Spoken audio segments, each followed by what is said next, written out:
Great. Well, first, I want to thank everybody for joining me this morning. We're going to be talking about some things about estate planning, but in particular, how there can be some hidden tax time bombs in many estate plans. We're going to talk about how you can fix many of those problems, how you can unleash some of the hidden income tax secrets that are available in estate planning today. So, just before we get too far along, I need to give a quick disclaimer. The information we're sharing today is meant to be educational in nature. It is not meant to be legal advice for anyone's particular situation, although many of the techniques that we're going to be discussing are probably appropriate for many of you listening today. I just want to make sure that in order to give you legal advice, I have to let you know that we really need to know a little bit more about your particular situation, what your goals and objectives are, and to make sure that we're doing the right things for what your needs are. I also have to give a disclaimer that the information in this webinar could be considered advertising under some local bar rules, and so we have to make that disclosure. We do offer a complimentary consultation, so we do hope that somebody might consider doing business with us, but mostly the goal today is to give you some good education and background on estate planning. At Boyd & Boyd PC, we are a law firm that focuses on estate planning, estate settlement. We do asset protection law, tax avoidance planning, a number of other areas that are tangential to the estate planning field. We really consider ourselves not to be estate planners, but more of a wealth protection planning firm. It's a little more specialized, but we're trying to make sure that families get the right information for their needs. The firm was started by my dad back in the mid 1970s. We incorporated in 1992. I joined my dad in 1987 as a law student, and then once I was sworn in 1990, he kindly put my name on the door, and we incorporated in 92. Our offices were initially out in Middlesex County in Weston, Massachusetts, but we eventually moved down here in 1995 full time. We had a branch office down here for a number of years prior to that, but we've been here for quite some time now, and the bulk of our clients do come from the Cape area, but we have clients who come to us from all across the country. We are licensed in Massachusetts. I have another attorney here, Whitney Tashjian. She's licensed also in the District of Columbia, but our practice area is such that we have to be able to assist families who have assets in Florida or who may be Florida residents or South Carolina, or California, Arizona, Hawaii. We've got people all over the country, all up and down the eastern seaboard, a few folks in the middle of the country, and families from the western part of the country as well. So we've got the background and experience to help many families with their varying needs. Our mission really is to help families like yours protect the wealth that you have, to employ strategies to increase the wealth that you have, and to pass a legacy that can live for generations. And we do that through the various disciplines of estate planning, asset protection planning, income tax planning, planning with retirement accounts, how do we transfer those at death, and then legacy planning.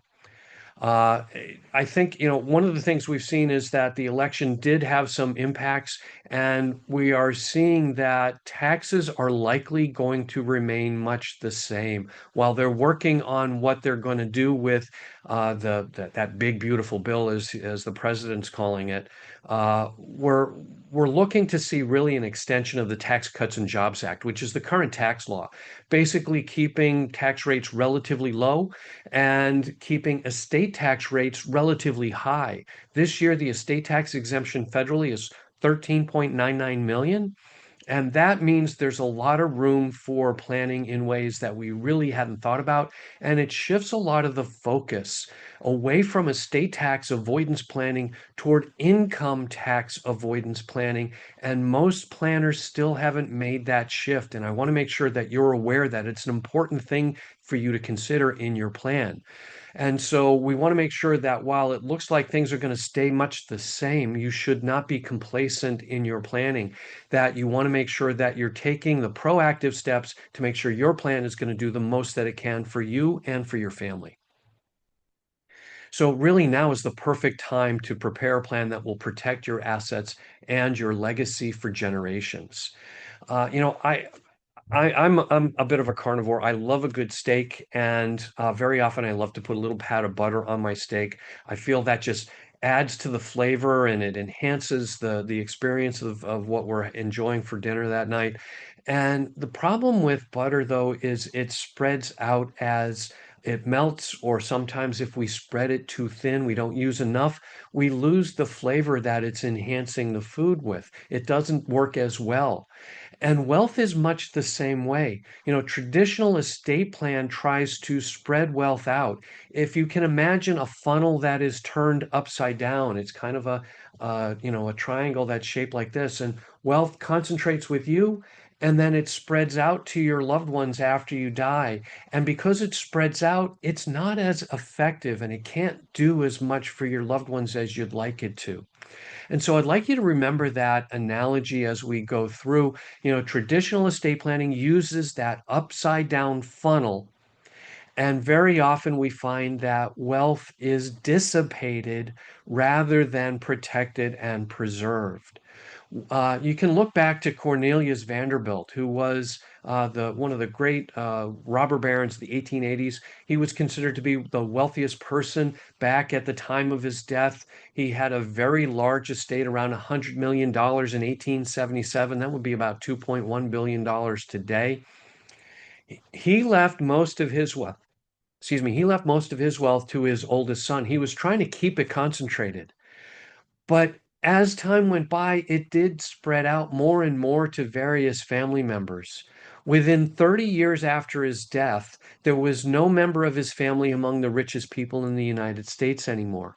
And when 120 members of his family got together for a reunion at Vanderbilt University in 1973, there was not a single millionaire left among the family. That's the kind of thing we want to avoid. With better planning, we can get a better result. And so we use a technique we call the golden funnel technique. You create your wealth, you concentrate it with you, but when you pass it, we want to make sure it stays concentrated, stays protected, stays preserved so that nobody else can help to take it away from you, or they can take it away from your loved ones. So that funnel approach helps to preserve and concentrate the wealth. So we don't want you to repeat that mistake. We want you to make sure you understand planning is a process. It's an ongoing thing. It's not once and done, stick it on the shelf and forget about it for 10 years and then dust it off and say, I wonder if this is still going to work. You really should review your plan every 6 months. And very often, you need to make sure that your attorney is involved on an annual or semi-annual review every few years. Take a look at things to make sure there aren't changes in the law. So you need to have that constant review. If there's changes in your law or changes in your family circumstances, you're going to need to make updates to your plan. And sometimes there are changes in strategy and technique, and I think you're going to learn about that a little bit today as we go through the webinar. Planning really should never be once and done or put on the shelf and forgotten about. Now, at Boyd and Boyd, we use several different techniques and we look at a series of opportunities for you to make sure that you're going to get the best for your family. Of course, we're going to use those traditional techniques that are in the center of this slide. We do the core planning, revocable trust, wills, powers of attorney, healthcare proxies. And if appropriate, we're going to do some extra core planning, things like irrevocable trusts or limited liability companies, either to reduce taxes or maybe to provide asset protection. And then we're going to look at new techniques, things that many people don't know about. These are techniques that can save your family hundreds of thousands of dollars over time, and many people don't even know that they exist. Things like the personal asset trust, where instead of giving things to your kids, you leave things in trust for your kids. We use an IRA inheritance trust to be the beneficiary of a retirement account. I bet you didn't know this, but one of the biggest mistakes people make is leaving retirement accounts to their children. Retirement accounts have no asset protection when they're inherited. And if your child gets a divorce, they could lose half of the inheritance half of the IRA once they inherit it from you. But leaving your IRA to a trust can protect and prevent that loss. And so we want to have you consider using an IRA inheritance trust.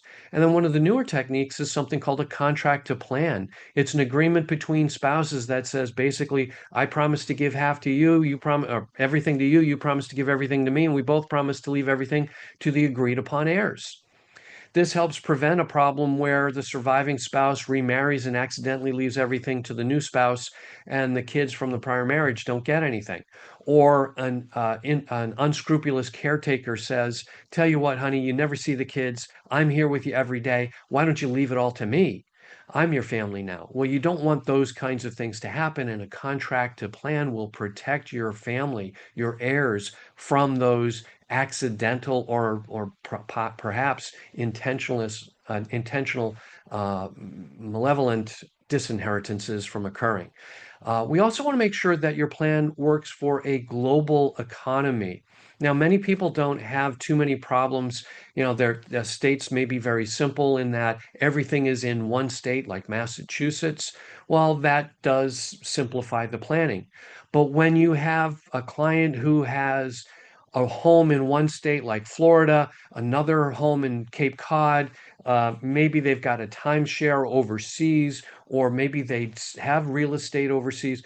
That tends to complicate the planning, and we want to make sure this is done right because it can really mess up the entire plan if somebody does something wrong. You know, for example, I see many families who have a home in Mexico. You know, they wintered there and they've used this whole expat thing to help reduce taxes and get better results.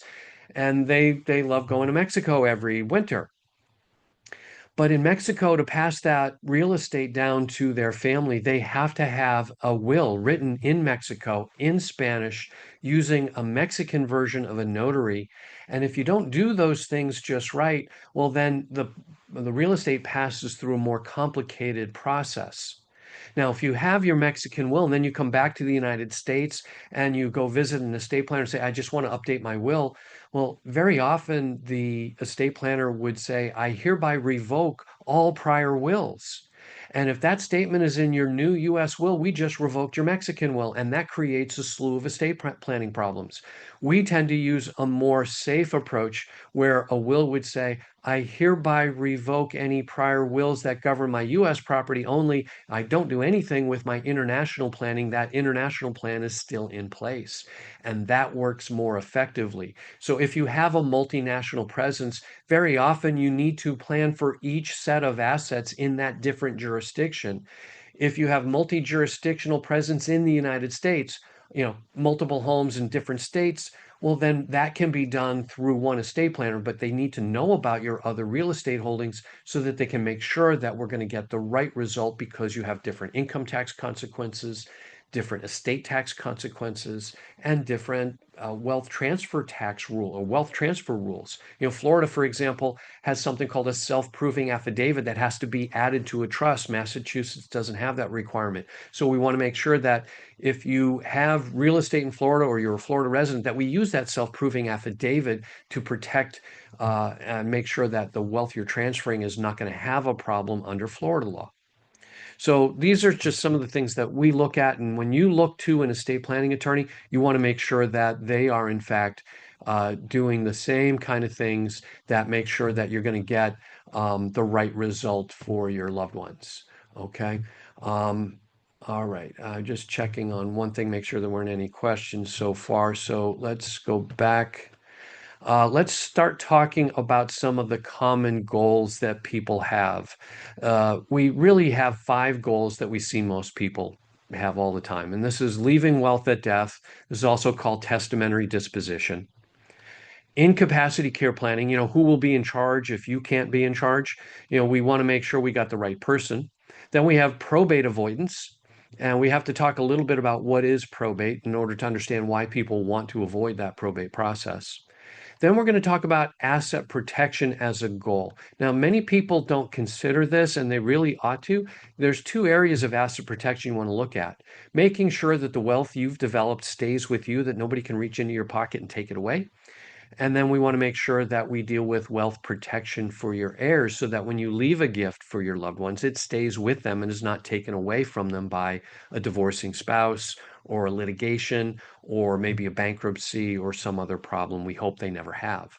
Finally, we want to deal with tax avoidance. And again, this breaks into two areas. Now, more important than ever is income tax avoidance. And we'll get into what are the income tax rules as far as estate planning is concerned.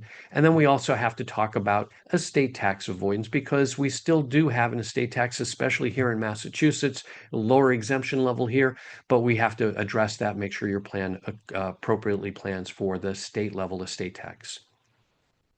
So when we talk about testamentary disposition, there's a number of techniques that we can use. Old and outdated techniques are things like joint property. To me, this is one of the most dangerous tools. When we're young and starting out, it's easy, it's inexpensive, and it probably makes sense then.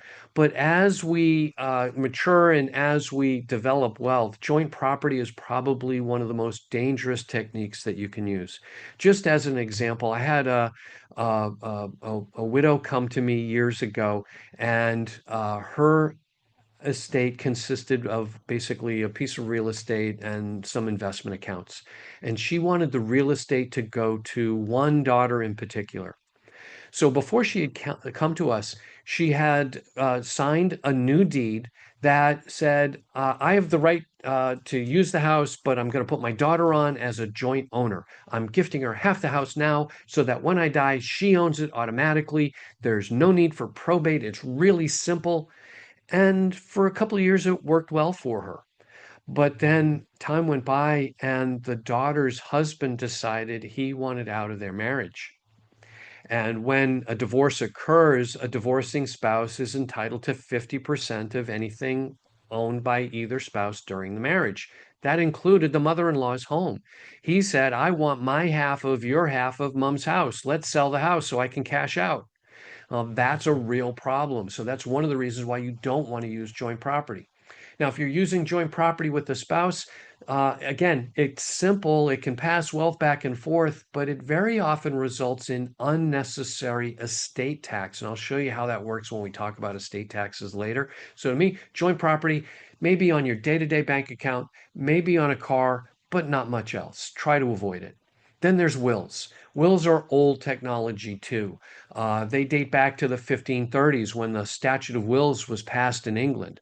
It's kind of like saying, I'm going to pass all my wealth using an old technique. So, for example, if you went to a family reunion, you might want to take a picture of everybody when you're getting together.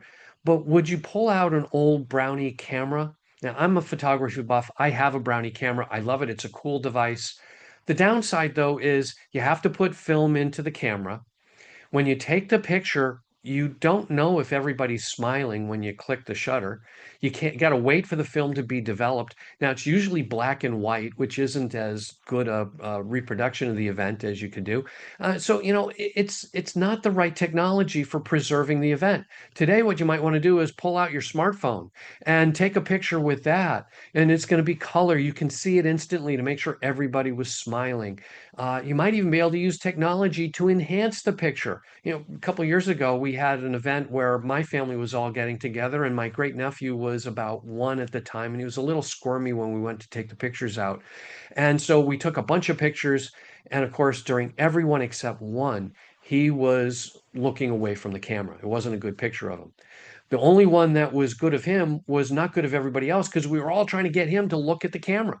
And so what I did was I was able to use technology to take that image of his head, cut it out of one picture and paste it into one of the other pictures, and everybody looked great and it worked really well. But you can only do that kind of thing with new technology. Same's true with your estate plan. You don't want to rely on that old technology of a will to pass your wealth. It's not efficient. It's not going to get the right result. We're going to talk about probate in a few minutes. Wills have to go through probate. They just have no impact without that. You can say, oh, well, my daughter's going to be my executor and she's just going to do what the will says. The problem is no institution will even talk to her, give her access to do anything with your assets until the will has been probated, until she gets a court appointment. And so it adds inefficiency, time delays, and expense. And so there's better tools. And those new and better tools include things like the contract to plan to make sure the legacy is protected, that the right people are going to get it. We've got beneficiary designations or pay on death designations, very important with things like retirement account, life insurance, annuities, maybe even your day-to-day checking account. If your bank will let you put a pay on death designation on it, you can avoid probate. That will speed things up and get things to the right people. But you got to make sure that you have a beneficiary designation in place. If you don't, you've got some real problems. We had someone who had a life insurance policy when he passed away. He got the beneficiary designation when he first purchased the policy as an unmarried young man. He died at 88 or something like that. And when he passed away, the beneficiary in the policy was his mother, who had died some 50 years earlier. So he never bothered to update it when he got married, when his wife passed away, when we told him to put his trust on as the beneficiary. None of those things ever happen. You've got to make sure that your beneficiary designations are in place, up to date, and the right one. This is something that you can very easily check with your custodian or the life insurance company and say, please send me a record of what beneficiary designation you have on file. It can be really important. Then trusts. Trusts are probably the best way to do testamentary disposition. Now, I'm going to be talking about trusts a lot today. I'm generally going to be talking about revocable trust, a trust that you can cancel or amend at any time. If you put something into it, you can always take it back. Later in the webinar, I will talk a little bit about irrevocable trusts and the types of trusts that you use, but those are generally specialized for certain particular needs and requirements, and we don't generally recommend them to be a part of your core basic estate plan. They're helpful, they're important, they have their place, but they're not the centerpiece of your plan where a revocable trust is. So what is a revocable trust? It's really nothing more than a contract. And there are three parties to the contract: a donor, a person who's going to create the trust; a trustee, the person who's going to manage whatever the trust owns; and then a beneficiary, the person who gets to use and enjoy the assets owned by the trust. Now, you are going to be all three of those parties. So you can create the trust, put your things into it. You will still manage those assets. You'll still be able to use and enjoy them. But in order to have a valid trust, we can't stop there. We have to have at least one other person involved in this contract. And what we do is we add a future interest beneficiary, someone to be the beneficiary of the trust after you die. That's typically going to be a spouse or your children. Sometimes it's a charity or nephews and nieces. It's whomever you want to have inherit from you. So we'll build those people into the trust document when we create the trust. And by doing that, we're accomplishing our testamentary disposition goal. We're saying, when I die, pass what's in my trust to my loved ones. And your trust should own things like your real estate, stocks, bonds, mutual funds, brokerage accounts that are not retirement accounts, your savings, money markets, CDs, and other cash type assets. Maybe even be named as beneficiary of your life insurance, or sometimes have annuities name the trust as the beneficiary if they're not qualified annuities. So these are all things that we walk our clients through to make sure that the right assets are owned by the trust. The next important goal relates to incapacity care planning.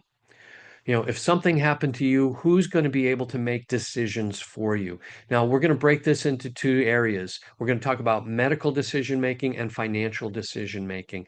And if you have a medical decision need, there's multiple ways that someone can make decisions for you if you can't do it for yourself. One way is through a court proceeding called a guardianship.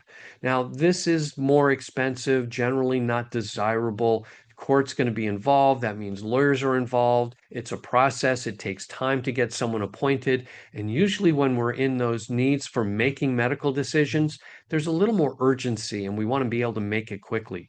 So you can use two other tools, and we make these a part of any estate plan. A healthcare proxy, sometimes called a medical durable power of attorney, and a living will.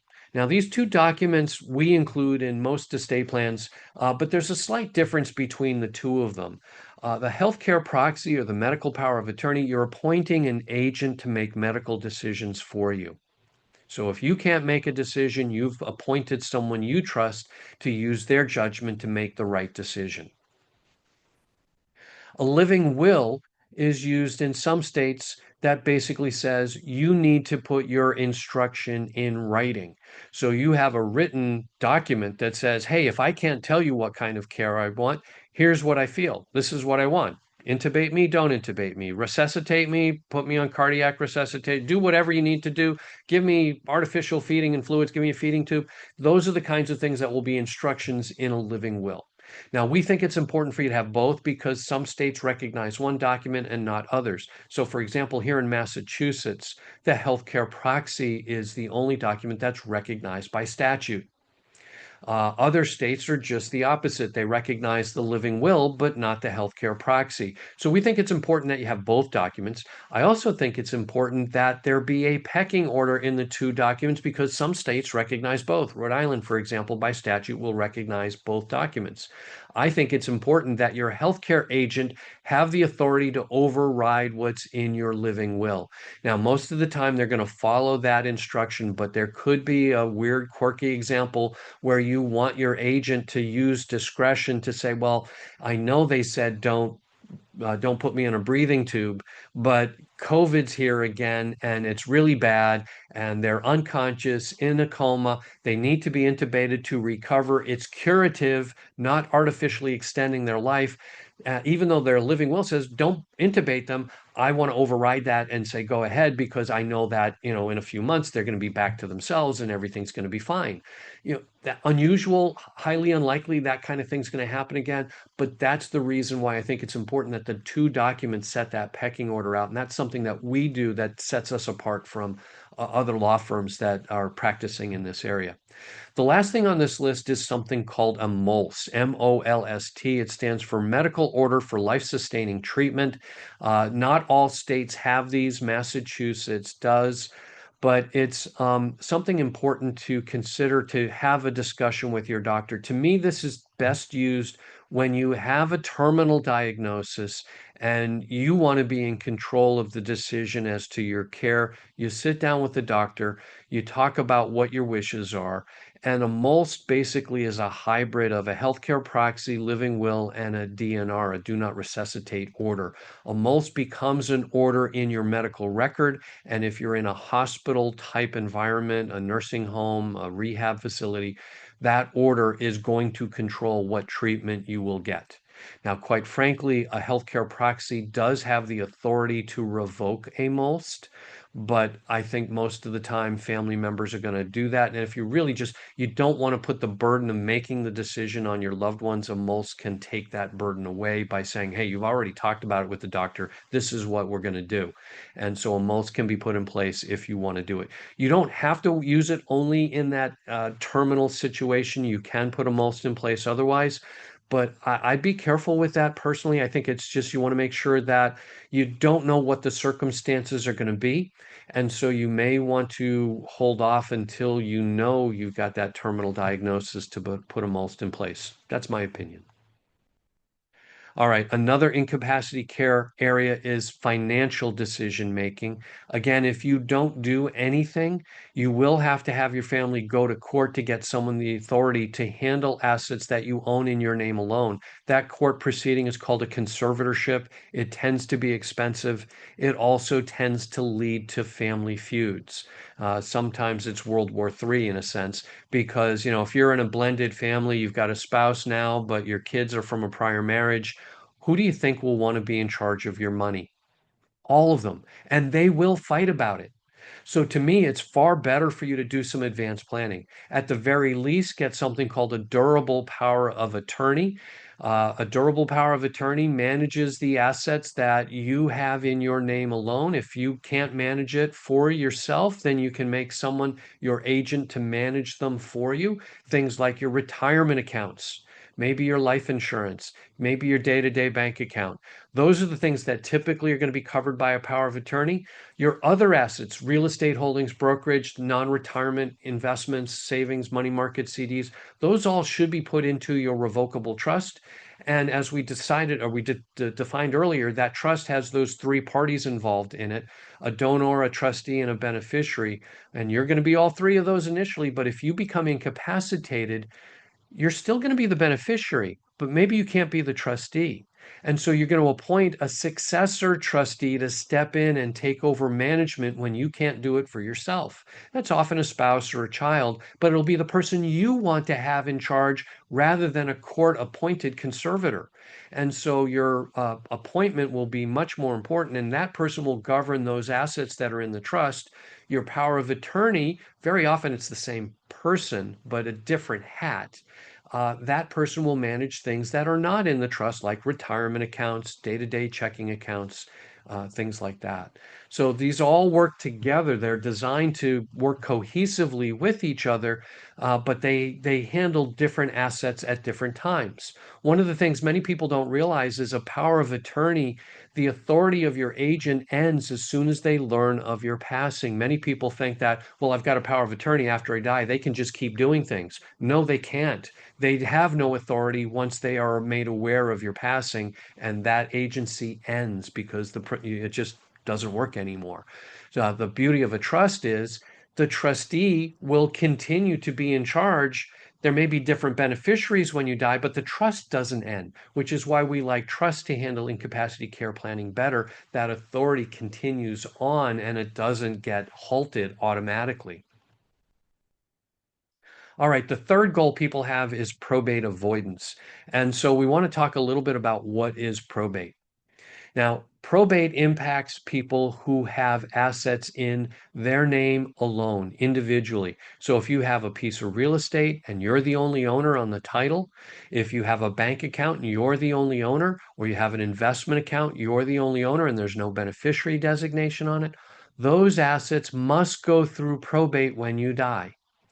Now, you can have a will or not have a will. They're still going to need to go through probate. The will doesn't avoid probate in and of itself. It's simply the roadmap or the set of instructions for the probate court to follow. But you have to bring that will to the probate court and let it be admitted and accepted as your last will. It invites contest from people who would benefit if the will were thrown out. So they have a chance to say, well, wait a second, we're better off if this will is not accepted. So we're going to fight the will. Say there was undue influence, or they didn't know what they were doing, or they didn't have capacity, or some of one of many different possibilities for a will contest. They're invited to submit that contest. And that can create problems for the family if because it delays the proceedings. And we just want to get things moving and get things done. So usually we want to avoid probate. Now, when we have a probate under Massachusetts law and the laws of many states, probate has to go on for a minimum of 1 year. That's so creditors have a chance to come forward and say, hey, wait a second, don't give the inheritance out. Pay me. I'm owed some money as a creditor of the deceased. I have the right to get paid before anybody gets their inheritance. And so we have to wait that 1 year time frame. That means your spouse or your children can't use those assets to enjoy. They can use them to pay funeral bills, bills of last illness, or other expenses and debts of the decedent, but they can't enjoy the inheritance until the 1 year time frame is up. And then because we're going through a court proceeding, it tends to be expensive. There's filing fees, attorneys usually get involved, so there's higher legal costs. As a rule of thumb, it's going to run around 5% of the value of the assets going through probate. And so you want to make sure that you're aware of this. Most people want to avoid that delay. They want to avoid that cost. And they can do that by not having assets owned in their name alone. By putting things into a trust, they're not probate assets. They're not owned by you. The trust hasn't died. The trust keeps going. And so we can avoid probate by putting assets into a trust. Next, we want to talk a little bit about asset protection. I know you've worked a lifetime to develop the wealth that you have. It's important to make sure that that wealth can stay with you. You need to make sure that we structure things so that it's hard for people to take it away from you. You can have litigation and bankruptcy problems or divorce problems, and the law is going to try to reach in and try to take stuff away and give it to whoever the courts decide is the appropriate party. But if we structure things the right way, we can try to avoid some of that. I think this is important to remember because 94% of all of the lawsuits filed in the entire world are filed right here in the United States. We're an extremely litigious society. It's mind-blowing to me. We still keep cranking out more lawyers. And the cost of litigation is crazy expensive. For many cases, just a simple automobile case, it's going to run around $35,000 just to go from the beginning of the case to the end. If you have a property dispute or some other kind of litigation, those costs can be up around $60,000 to go from beginning to end. Medical malpractice cases are running around $120,000 or more to go from beginning to end. So they are very, very expensive. If you're the defendant in that kind of a case, you are going to have to pay an hourly rate and you're going to wind up paying that over time. And it's really expensive. And we want to make it so that you're not an attractive litigation case, that someone's not going to say, hey, you're deep pocket, let's reach in and take money away from you and give it to my client. And so we do that through asset protection. Now, you might think that the high cost of litigation would discourage plaintiffs, but the plaintiffs bar has come up with a way around that. They have something called a contingency fee. This is a fee structure that basically says, tell you what, you don't have to pay me anything hourly or anything up front. I'll get you through this case from beginning to end. But when we get to the end and there's a settlement or some kind of judgment, you're going to agree to pay me maybe a larger percentage because I'm taking on a lot more risk under this approach. You're going to pay me anywhere from 30 to 50% of what we get in our judgment or we get as our settlement. And so the lawyer has got a big win at the back end. The client has no skin in the game. They have nothing to lose by litigating. And you, as the defendant, are forced to defend the costs of this. So to me, the goal is to make it look like you are not a deep pocket. The plaintiff's attorney is not going to want to take 3 to 5 years to litigate and then not be able to collect anything to get paid. And if you look like you don't have a lot of money, or that that money is so well protected that it's not worth all the effort to go and try to get it out. It's going to take years of more litigation once you win the case to then try to collect on that. No attorney who's a plaintiff's attorney is really going to want that. They're going to want the quick, easy wins. And so by doing a good job of asset protecting, we're structuring your affairs so that you're not that person with the target on your back that someone might litigate against you. Now, we also want to be conscious of asset protection for your heirs. When you leave wealth to your loved ones, they're not only going to inherit the wealth, but they might also inherit that target for litigation. And so, what we want to do is make sure you structure the way you leave your inheritance the right way. My dad very wisely broke this down to a one-word difference. You don't leave things to your loved ones. Instead, you leave things for your loved ones. And that preposition makes all the difference in the world. If I don't own the inheritance, it can't be taken from me. If it's locked up in a trust that I have access to, I might even be able to control, I can use and enjoy it, but it can't be taken away from me. Well, now I've got asset protection and all the other benefits of ownership without the liabilities that come with ownership, the risk of loss. So this is a much better way. So we really encourage people, I'm missing a slide that I thought was there. We encourage people to not use outright distribution. We'll get into the technique. This is really called the personal asset trust. I'll get into that in a few minutes. There's an accountant out in Wisconsin who several years ago started this mantra of the income tax is the new estate tax. And I agree wholeheartedly with him. That is very much true. So many of my clients still are all concerned about avoiding estate tax. Oh, Massachusetts has a state level estate tax. We don't want to pay any tax. Well, I don't want you to pay any tax either if we can avoid it. But sometimes paying a little bit of estate tax will give your kids a much better tax result because sometimes it's the capital gains tax that is the bigger tax than the estate tax. And so we want to make sure that we structure your estate plan accordingly to minimize the income taxes that your family will face. So wills and some trusts are subject to very high income taxes under the current version of the tax code. Right now, ordinary tax rates are 37% for a probate estate, a will, when the adjusted gross income exceeds the very low threshold of $15,650. You personally won't hit the 37% tax bracket until your income is well above 600,000. Capital gains rate, 20%. Most of us are in a 15% bracket, but a trust hits it at $15,900. We won't hit that 20% bracket until we're income's somewhere over $500,000. On top of that, there is the net investment income tax, that surtax of 3.8% that came out of the Affordable Care Act. That's a 3.8% for most people when their income exceeds 200,000 if they're single, or 250,000 if they're married, filing a joint return. But for a will, it's only $15,650. So when you die, your estate is subject to these high taxes while it's going through probate. And if you use a revocable trusts are subject to this same high tax structure unless they're properly written. And there's something right in the tax code that tells us how to avoid this, and we've built that into our trusts. We use a series of provisions to give the beneficiaries certain rights to say that they can get any of the income earned by the trust, and maybe they have the right to swap out assets or a few other rights that are written right into the tax code. And we give the beneficiaries these rights, and that changes the way the trust will be taxed when it becomes irrevocable. In other words, after you die. So while you're alive, your trust is ignored for income tax purposes. You just report your income that's owned. Let me say that differently. You just report the income earned by the assets in your trust on your personal income tax return on your 1040, like you always have. When you die, your trust becomes irrevocable and then has a separate tax identification number and has to file a separate return.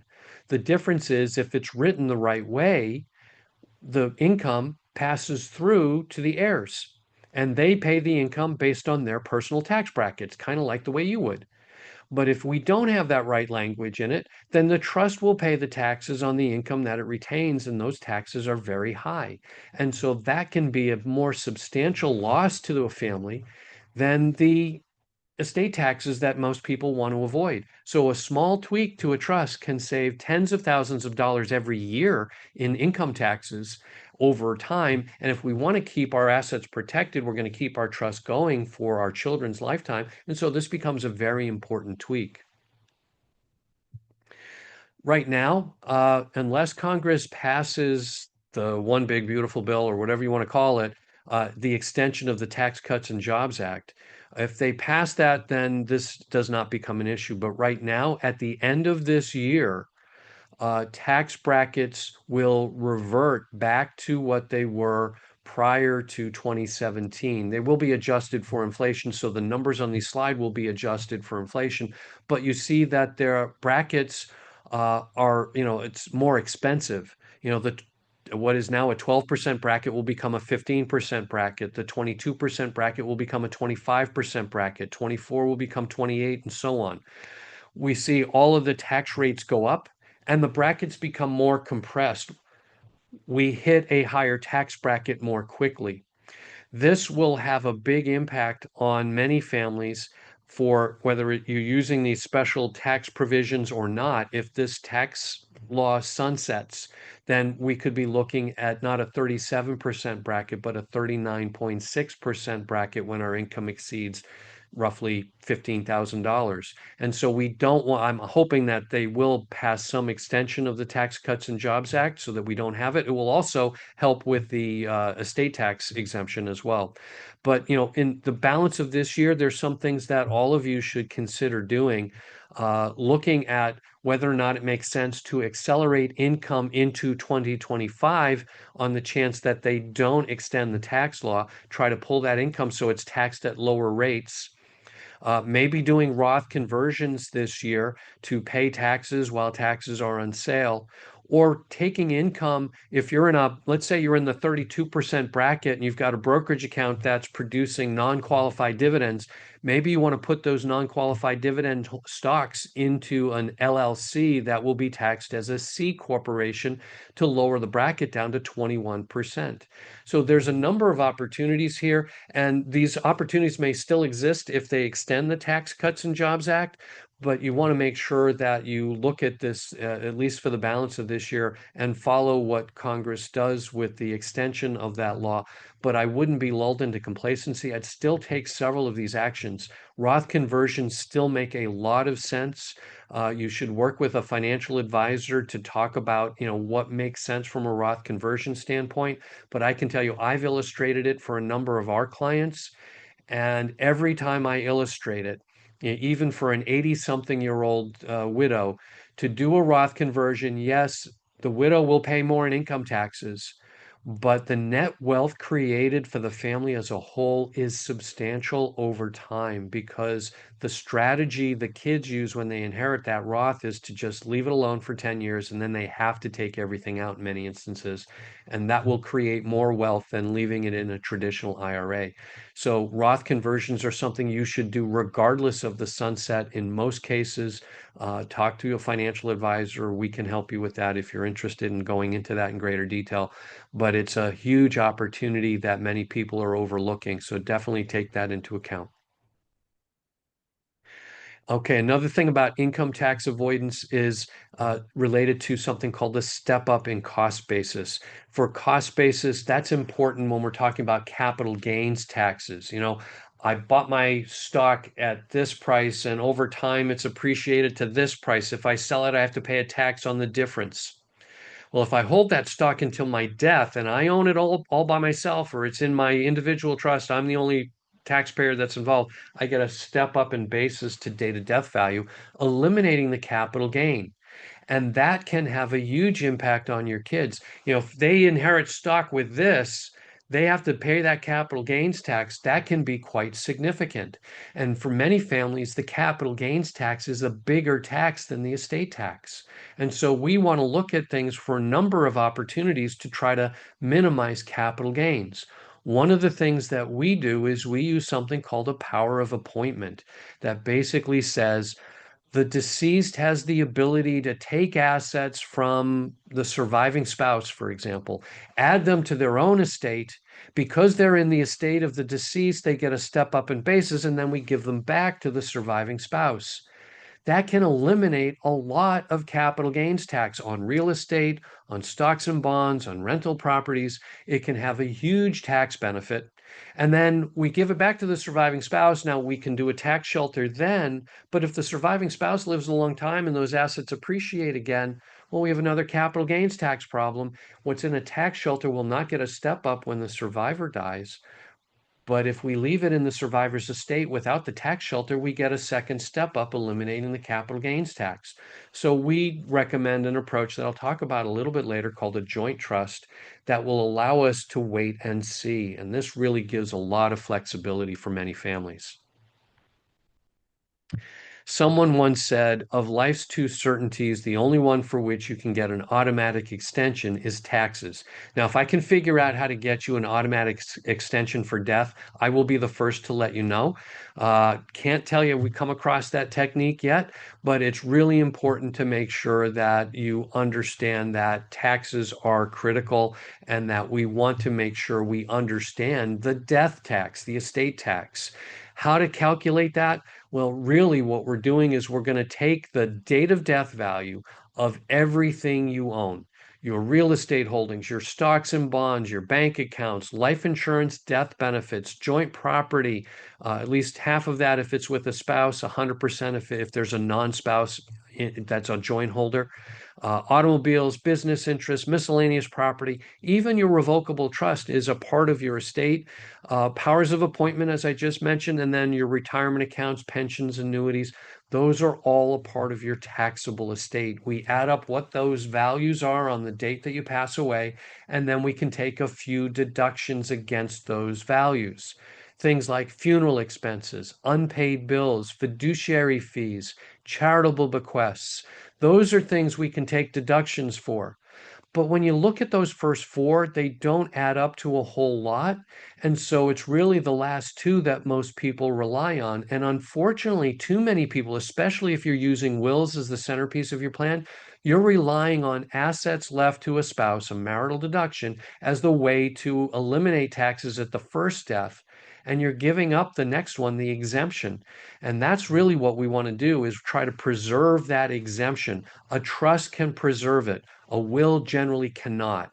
And so what we want to do is build a trust that has the option to fund a tax shelter to use the exemption of the first to die so that we can double the exemption, pass in Massachusetts as much as $4 million without any estate tax, if we think the estate tax is going to be the bigger tax. Now, when we take all the deductions away, if there's anything left, we pay a tax based on different rates. The federal rate is 40%. It's a flat rate right now. So 40% of the difference between everything you own value less the deductions. If there's something less, we multiply that by 40%, and that's the tax due. Massachusetts, everything you own less 2 million. If there's anything left, we multiply by a tax rate. Now it's technically a graduated rate, 8 to 16%, but as a rule of thumb, take about 10% of that difference and you're going to be pretty close to the rate for Massachusetts. Okay, so we want to make sure that we're considering estate taxes, but we also have to balance estate taxes against the income tax to make sure we're trying to avoid the right tax. Now, quite frankly, for many families, the Massachusetts estate tax can be eliminated completely. It's not hard to do. We just need to look at what are the right factors for you and your family to get the best result. Again, the estate tax exemptions are part of the Tax Cuts and Jobs Act. They are set to go away or change at the end of this year. Right now, we have a federal exemption of 13.99 million, but if they do not extend the law, that means it's going to be cut roughly in half. It's $5 million adjusted for inflation from 2010 forward. It's going to be estimated to be somewhere between $6 to $7 million. With portability, we might be able to double that. So the federal estate tax for many families is still going to be a non-issue, but we want to be aware of it and maybe take advantage of that exemption this year before it goes away if you have a larger estate. If you have an estate of more than $28 million, you may want to use your exemption this year in case they don't extend it and use up that 13.99 million. Give it away to an irrevocable trust that has backdoors built into it so you could get it back if you need it, but use up that exemption because next year you may not have that much wealth and the estate tax, you'd be cutting it in half and having a tax of maybe 40% on the remaining, say, $14 million or more. That could be a substantial hit to your family. So doing some planning this year could be important if you have a larger estate. This slide just reminds people that not all states have a state level estate tax. Massachusetts, we're one of the few. We used to be the worst state for estate taxes. Our exemption was only $1 million. We were tied for the worst. Now we bumped up a little bit. We're the third worst in the country. It's an improvement, but it's not as good as many of the other states that are on this slide. But ultimately, what the point is, many of our clients do change their residency to a state where there is no state estate tax. Florida is very popular. New Hampshire is very popular. But any of the states that are gray on this slide are available to move to eliminate the estate tax. Then you also want to look at, well, what's the income tax picture? Florida, no income tax. New Hampshire, no formal income tax, but there is a tax on dividends and interest, as I recall. So, you got to look at what's going to work well for your situation. But then again, we recognize that not everything should be governed by taxes. If your family's here in Massachusetts and you want to spend time with your grandkids, you may not want to change your residency and have to be out of Massachusetts more than 6 months. So, that's all going to be a driving force as a part of this decision. Another important estate tax concept is that of portability.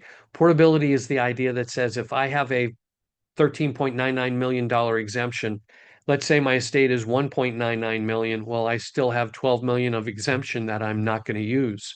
Portability allows for that $12 million to be transferred to a surviving spouse. So now they'll have their exemption plus my unused exemption. That can save a lot of money from an estate tax point of view, especially if a future Congress lowers the exemption down to, say, $1 million or $2 million or $3 million. We could have a very taxable estate, but the ported unused exemption, what they call dissous, that can save a family from a sizable estate tax. And so it's something that many families should take advantage of when one spouse dies. Now, if you are a widow or a widower, your spouse has already passed, it's still possible to get portability. Basically, you have up to 5 years from date of death to file a federal return to say, hey, we want to elect portability. So if you need help with that, let us know. But it's an important concept that you should be aware of. So what I'd like to do next is talk a little bit about the right way and the wrong way to leave your estate. Many families don't realize that, that they may be doing the wrong way technique, and it's not hard to change. But the difference again is that same preposition. If you're giving assets to your spouse, you're making a classic mistake. In fact, it's such a common mistake that Chief Justice Warren Burger, who was the Chief Justice of the U.S. Supreme Court a little while back, excuse me, when he passed away, he used the wrong way technique. He used a will. He actually had two of his clerks come into his office one morning and said, hey, I have a document to sign. I need a couple of witnesses. Will you witness my signature?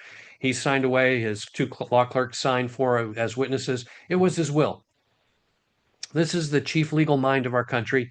And unfortunately, it cost his estate about $400,000 of estate tax his family did not need to pay had he used a trust instead. He gave everything to his wife when he died, and that cost a lot of money. So what we're going to do here is show an example of a $3 million estate. And we're choosing this so we can show the effect of an estate tax in Massachusetts. So if we're giving everything to our spouse by a will, for example, well, we're going to have a probate because wills, as we said, must go through probate. The cost of that is about 5%. In this case, that would work out to be about $150,000. Now, we could try to avoid probate. Let's assume we do that. We're going to use joint property instead. We'll put that 3 million into joint name with our spouse. So we're going to save the 150,000. We'll avoid probate. Okay, that's a good decision, but we're still going to have a bad cost at the back end of this. So everything passes to our surviving spouse. Now our surviving spouse has the full 3 million. What's the estate tax at the first death? Well, we've got a $3 million estate. We gave everything to our spouse, so we can take a marital deduction at both the state and federal level for the $3 million. That means there's neither a state estate tax nor a federal estate tax. So no estate tax due. Great. Now our spouse owns the $3 million. What happens when the spouse dies? Well, we don't have a spouse, so we can't leave it with them. I hope the surviving spouse will not put it into joint name with a child because they could lose it if the child gets sued. They could lose it if a child gets a divorce or has some other problem. So we don't want joint property here. So that means we're going to have a probate because we own it in our name alone. So that probate cost will be about 5% again, $150,000. Now, federally, what's the estate tax situation? Well, we've got a $3 million estate, but a $13.99 million federal exemption. So we have more exemption than we need, no estate tax due federally. How about at the state level? We've got a $3 million estate, but only a $2 million exemption. We did not use the exemption when the first spouse died. We just gave it up. So now we only have a $2 million exemption. We've got a $3 million estate. We've got a tax on that last $1 million. That tax works out to be about about $82,400. So we're losing a fair amount of money in this example. So we can save all of that money by instead creating a trust. And while we're both alive, we put that $3 million into the joint trust.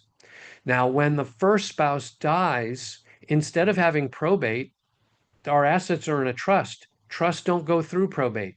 So we can avoid the probate costs, save that 5% right off the top. Now our trust is built so that we can choose to create a tax shelter. If we make that choice, we can put $2 million into what's labeled here as the C trust or a credit shelter trust. That trust is not owned by the surviving spouse. It's effectively owned by the decedent spouse. So that $2 million is there for the survivor. It gives them income for life. They have access to the principal. If they run out of money, they can get at it for reasons of health, education, maintenance, and support. So if they need it, they can dip into it. And that will not be a part of their estate when they die. They don't own it. They still own the remaining $1 million that stays in the joint trust. They can do whatever they want with that. Spend it all if they want to, that's fine. But if they don't spend it when they die, they own $1 million. Now, what happens?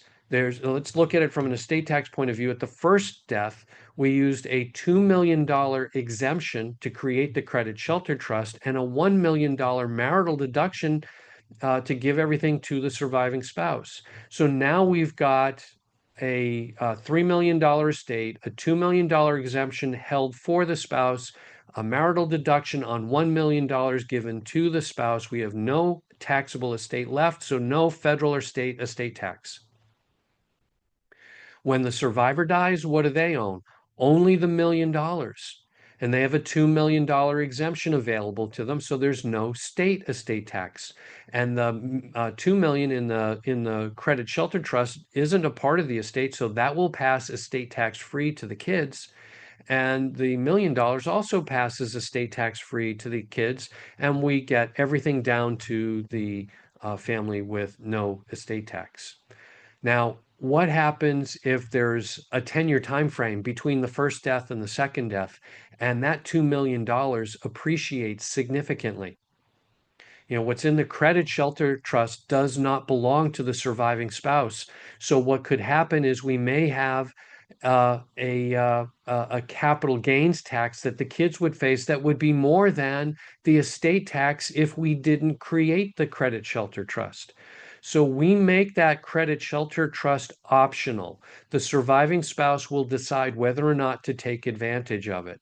And if they don't take advantage of it, then the full 3 million passes on the other side of the graph here, so that we've got the revocable trust with the full 3 million. But as assets appreciate, we're going to get another step up in cost basis. Yes, we'll pay a state estate tax, but we're going to avoid the capital gains tax, which for many families would be the larger tax. So this can be a big benefit, and we can illustrate numbers to show you why in some cases it's a good idea or why in some cases it's not. We usually think the best approach is to take a wait and see, meaning when we put your plan together, I can't tell you who's going to die first and when they're going to die and how long the survivor will live. So what we want to do is wait until the first passing happens and then say, well, what are our facts now? If the survivor's saying, I always wanted to move to Florida, I'm going, well, then we don't have to worry about the state estate tax. If the survivor is 95 years old, unfortunately, we probably don't have a lot of longevity, and so we may want to do a credit shelter. We get more information and we can make a better decision then. If you're using an approach right now that the spouses each have a separate trust, you are planning for the estate tax and maybe forcing your family into paying high and maybe unnecessary capital gains taxes on the trust of the first to die. We can take those two trusts and merge them together into one of these joint trusts to give your family more flexibility to allow for that wait and see. So that's something you may want to consider. You don't have to redo everything, but you need to modify that trust to be able to take advantage of this. All right, your basic building blocks. What do we have when we put a plan together for someone? So our wealth protection plan is written that employs some or all of these components. We often recommend that you leave some form of a legacy statement to your heirs. Now, this is not something that we'll prepare for you, but we can give you some guidance as to what to consider to include. This is kind of a value statement. Hey, we're leaving you our wealth. it's important to us that you use it for things that we think are important. Here's some of the values we find have meant a lot to us in our lifetime. I hope you'll take some note of those and find value in that. Here's the charities we like, maybe you to consider benefiting. Here's some faith statements. Here's values that are important to you, and try to use this money to help further yourselves and maybe those values. So that's something that's optional, but really, when it's not just about the money, it's also about the legacy that you're leaving behind. And these legacy statements can help to develop that as a multi-generational project, if you will. Then the contract to plan, that agreement, that contract between spouses to say, I give it all to you, you give it all to me, and we both promise to make sure it gets to our kids, not to some third party that neither one of us know today. Healthcare proxies, living wills, powers of attorney, wills, revocable trusts, trust for retirement accounts, making sure your trust is funded, and then optionally LLCs and irrevocable trusts. Let's go through each of these quickly. I've talked about legacy statements, so I won't go any further into that. That contract to plan, we've talked a little bit about. We're one of the few firms that I'm aware of in southeastern Massachusetts that uses this technique. It's really a great tool to provide your kids with a way to make sure that their inheritance isn't lost to some future bad actor. And so I think it's really important that families implement this. It's something to consider. It's not right for every family, but we do use this frequently in our estate plans. It's actually authorized by Massachusetts, our Uniform Probate Code, which was passed, I think it was like 2005, implemented this, and it's buried in the code. A lot of people don't know. It's a really wonderful tool. It's sort of like a postnuptial agreement that talks about estate planning issues. It's not talking about what happens if we get a divorce. It's making sure our heirs inherit from us. So it's a great tool, and it can protect against a future remarriage by a surviving spouse, undue influence by a caretaker, or even a child, large charitable gifts that really was beyond the scope of what you intended, and then inappropriately favoring people. So it's a great tool and something everybody should take into account. Healthcare proxies and living wills, we've talked about these. They're very important. You want to make sure that you have them. We do not include a MOLST as a part of an estate plan. That's something that needs to be signed by your physician. So it's something that you should talk to your doctor if you feel you want to include one of those. The durable power of attorney, this is critical if you have retirement accounts, life insurance, day-to-day savings accounts. Your power of attorney is the document that will govern those if you become incapacitated. So it's really important that you've got a good power of attorney that talks about retirement planning issues. Most powers of attorney will say you have the right to invest in stocks, bonds, mutual funds, blah, blah, blah. That's great for investment authority. But what about changing custodians? What about maybe updating a beneficiary designation because of a change in law or a death of a child or something like that after you became incapacitated? We want to make sure that you have the flexibility to deal with problems that are unique to retirement accounts, and you've got to have those addressed inside your power of attorney. Your will. Now, I've beat up a little bit on wills, talked about the old technology early on, but you still need a will to be a backup, a safety net, to catch a few things that you might forget to put into your trust. And if we have to have a probate, well, the will is there to catch those assets and make sure they get to the right place. Typically, we use what's called a pour over will. It basically says, if I have any assets that have to go through probate, give it to my trust when the probate's over, and your trust will then disperse it. That way, your trust becomes that golden funnel to make sure everything's going in the right direction. Your will can use a simplified version of probate. There's multiple categories of probate, but I break it into two types. The expensive, long drawn out type we want to avoid, and then a simplified probate. In Massachusetts, that's called a voluntary. It's something that you're eligible for when you have no more than $25,000 worth of assets plus one car. Now, if you have two cars, one of the cars can be part of the $25,000 worth of assets. But we can use that voluntary to get a few things through an easy, quick probate that's done typically in about 90 days, has a very low filing fee, doesn't invite contest. If we're going to have a probate, this is the type to have. Okay. Then you've got revocable trusts. Now, most revocable trusts are really a will substitute. They avoid probate, maybe do some estate tax planning, but they give everything to the ultimate heirs, to the kids. We don't think that's a good idea. Using outright distribution, I think that's something you want to avoid. Even when your kids are super qualified at handling their own assets, they got the skill sets. It's not about that. It's about things that we don't expect, bad events that can happen to them. How easy is it to hit the gas pedal instead of the brake? The classic asset protection case came out of a case in Santa Monica, California in the early 2000s.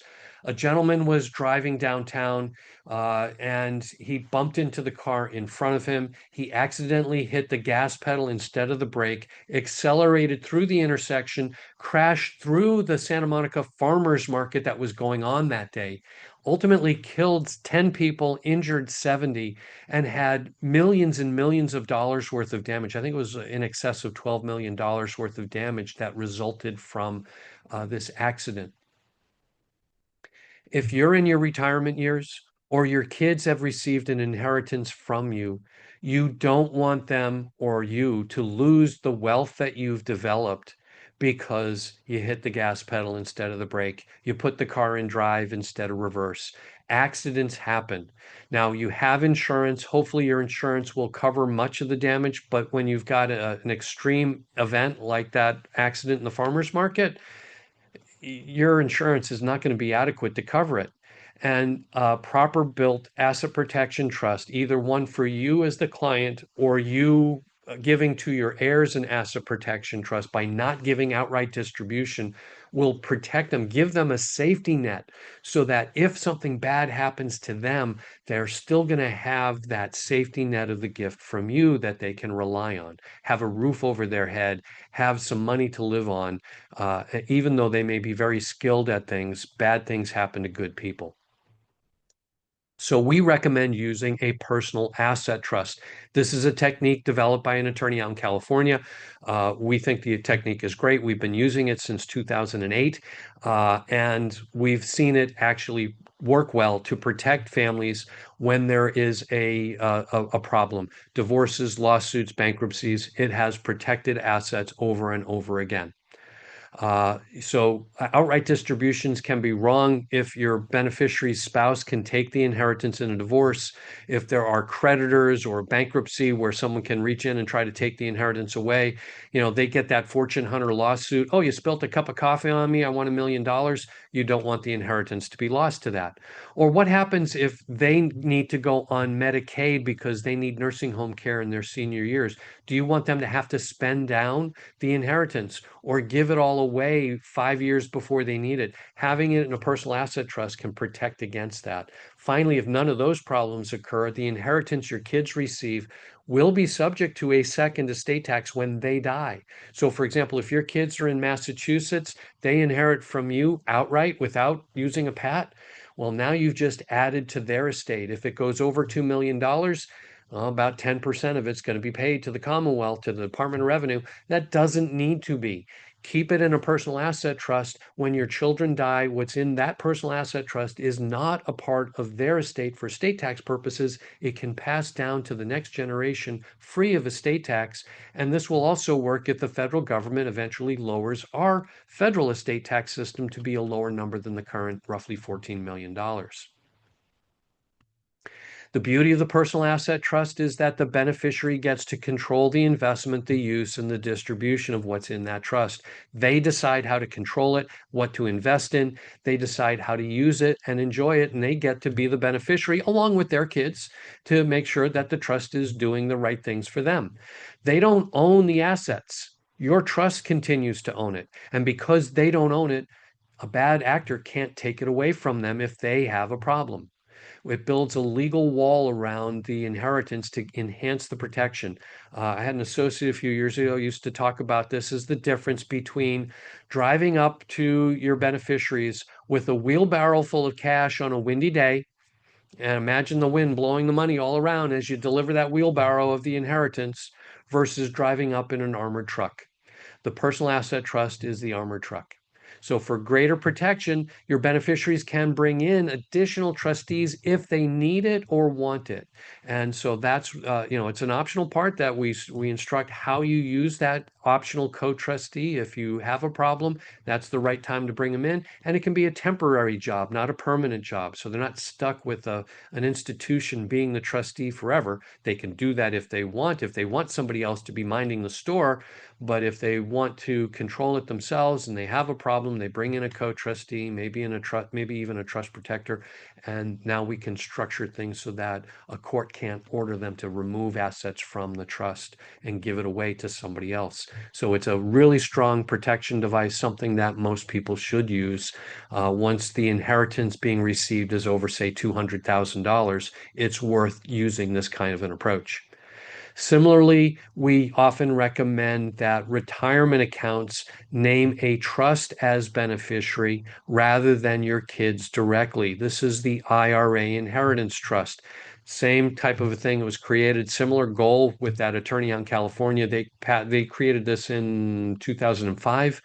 Actually had the IRS review it. There's a private letter ruling that the IRS said, yeah, this thing does everything we needed to give us the longest stretch out the law will provide. Generally, that's going to be about 10 years right now. But there are exceptions where it can be longer. But this trust will allow us to stretch out the retirement account for the longest time allowed by the law and give asset protection to the retirement plan. For many families, the retirement accounts are one of the largest assets that they own, and many people are just giving it to the kids. They give it to their spouse first, and then the surviving spouse leaves it to the kids. That means it's unprotected. There's a case back from 2014, Clark versus Remacher. Clark was a woman who had inherited an IRA from her mother, and she was trying to preserve it as a supplement to her own retirement plan. And so she was only taking minimum distributions, and that's the law used to allow. And she tried to argue when they needed to file for a bankruptcy. She and her husband had some financial troubles. That she argued that the retirement account was a protected retirement account and not subject to the bankruptcy court rulings, and she didn't have to lose it and give it up to the bankruptcy. The court disagreed with. This went all the way up to the US Supreme Court. They essentially ruled that an inherited IRA is not a retirement plan. It's an inheritance and is subject to bankruptcy court distribution to be used to pay off debts to creditors. And so she ended up losing the retirement account. You can avoid this problem by naming a trust as the beneficiary, not the kids. So now you have your retirement account that names the trust names the kids. The money's still going to get down to them, but we're putting in a protection so that if the kids have a problem, they can't break through the trust to get up to the retirement money. It works really well. Again, this is a tried and tested technique, and it's something that many families should implement if we think that a beneficiary is going to get more than a couple $100,000 in inherited retirement accounts. We used to say over $150,000 of retirement assets, this is a good idea. If you have minor beneficiaries, it may be good to use it for a lower number because the kids may be too young. But for now, we'll guide you if we think it's appropriate. Right now, we're saying around 200,000 per beneficiary. This is a good technique to use. And the benefit of this again is we can combine a stretch out, what stretch out is available with asset protection. So if you name individuals, generally they're allowed to take the retirement account out over a 10-year time frame. They can take minimum distributions in years 1 through 9, then whatever's left has to be taken out in year 10. They can do tax planning, take out more than minimum distributions in year 1 through 9. Very often that's a good idea. But stretching it out allows it to grow tax deferred for a longer period of time. But if we name individuals as our beneficiaries, there is no asset protection for those individuals. They can lose it in a divorce, they can lose it in a bankruptcy, they can lose it in a lawsuit. And oh, by the way, the creditors can take the money out and then they're stuck with the tax bill. So it's not a pretty picture. If you name your standard revocable trust as the beneficiary, Generally, we find that most trusts are built so that you're going to shorten the time frame that the family has to remove the assets from the retirement plan. So we'll only have 5 years that we can defer the taxes. That means they're going to inherit less money and accelerate the tax bill. And depending on how the trust is written, most trusts use outright distribution, so there'd be no asset protection. So this separate IRA inheritance trust has been reviewed by the IRS. It's got their blessing for the family that put it in and said, we want to make sure this works. We're using that same template. It allows for a stretch out for as long as the law permits. For most beneficiaries, that's a 10-year payout. If you have a beneficiary who is ill or disabled, they might be eligible for a lifetime stretch out. If you have a beneficiary who is a spouse, then you've got lifetime distribution. If you have a beneficiary that is uh, uh, 10 years, no more than 10 years younger than you, then you have a lifetime stretch out available for you. But for most people, it's a 10-year payout. But the beauty of the IRA trust is it does give asset protection to your loved ones. And so we think that's something that many families should employ to make sure the gift of the retirement account stays with the family. Next, we have funding documents. It's great that you create a trust, but if you don't put your assets into the trust, it's not doing you a whole lot of good. In fact, you can be bypassing your trust. If you've got your home in joint name, even though you have a trust, the trust doesn't matter. It's just going to pass by joint property law to your surviving spouse. So you want to make sure that you're funding your trust by deeding the house into the trust. So you got to take that next step of transferring the stocks, bonds, and mutual funds, the bank accounts, the real estate holdings into the trust so the trust becomes the owner. Again, this is not retirement accounts. Any non-retirement investments would be put into a trust. Retirement accounts you leave in your name alone and update your beneficiary designation. So how do you do this? You deed real estate. You have to sign a deed, record it at a registry of deeds, and update it so that the trust becomes the owner. Stocks, bonds, mutual funds, brokerage accounts, you have to update the titling on those so that the trust is listed as the owner on those various accounts. Same with banking assets, CDs, money market accounts at a bank. You go into the bank, we give you something called a certificate of trust. It's a summary of the trust, and you change the title. Now, we can do some of this work for you, but most people try to do this by themselves, and most people do a great job at it. You just got to make sure that this gets done. If you have a business, an LLC, a corporation, or a partnership, you generally need to update your records to show that your trust is the owner, not you personally. Now, this may require some other paper pushing. You may have a right of first refusal or other documentation that you have to provide for your business entity to transfer to your trust, but it's usually more formality. But these things can be put into your trust as well. Promissory, a couple of things to watch out for. If you're um, a disregarded entity, for an LLC, you got to make sure that you still have only one owner after this is done. If you're looking for a partnership, you got to make sure you have more than one owner, two or more, in order to maintain partnership tax status. So again, this is something we do recommend that when you transfer a business venture, you do so with a little bit of advice from counsel to make sure that you're doing it correctly. Promissory notes. Very often I find family members help out their kids. Hey, mom and dad, I'm starting a new business. We're putting an addition onto our home. Can I borrow some money from you? Great, no problem. Here, we'll charge you minimum interest or no interest, whatever you decide to do. You need to document that transfer as a note. There have been many times where we go to settle an estate and we've been told, oh yeah, so and so owes us X many dollars, and there's no promissory note, and the child comes back and says, oh yeah, mom and dad meant that as a gift. I don't have to pay that back. And there's no documentation to prove it one way or the other. So document it. And then when you do have a trust, you want your trust to be the lender, not you personally. Because if you're personally, individually the lender, and you pass away, that note has to go through probate. So we can transfer that to the trust. Now, sometimes transferring it to the trust is an opportunity to tweak the terms of the notes. Maybe interest rates have gone down and you want to give your child the benefit of a lower interest rate. Maybe you want to increase the interest rate. There's a number of different things that you can do when you renegotiate the note, but you want to get it into the trust. You can update your beneficiary designations. Generally speaking, for life insurance and non-qualified annuities, things that are not retirement account oriented, we generally suggest that you make your trust the primary beneficiary, not your spouse if you're married. Why is that? Well, let's say you're both in a car accident and the insured party gets killed instantly, God forbid, in the car accident, and the surviving spouse passes away a few days later. Well, the surviving spouse, if they are the named beneficiary on the life insurance policy, has a right to claim it, but they've died before they can claim it. Now we have to have a probate so that we can claim the life insurance on the first to die. So we want to avoid probate. Put the name the trust as beneficiary. If the spouse survives and recovers from the accident, they're still going to be able to get the death benefit through the trust and take advantage of it. And they have actually more opportunities maybe to use it as a part of a tax shelter or do other planning mechanisms with it. So it gives more flexibility. If the spouse doesn't survive, then it passes down to the kids without the need of a probate.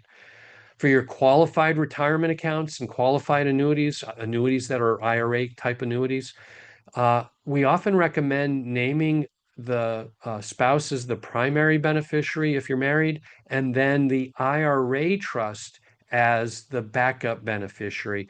But it's got to be the right type of trust with the right type of language. If you're not using an IRA trust, sometimes you're better off to name the beneficiaries individually.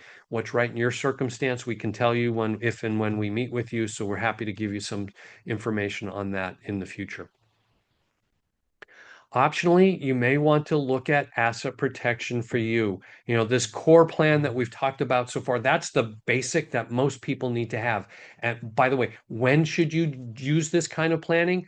When your net worth is about $200,000 or more, this type of plan that we've talked about right now is probably the right structure. The IRA trust depends on the size of your retirement accounts and how many beneficiaries you're going to name. But generally, these components are the core components that we use in most plans when the net worth is $200,000 or more.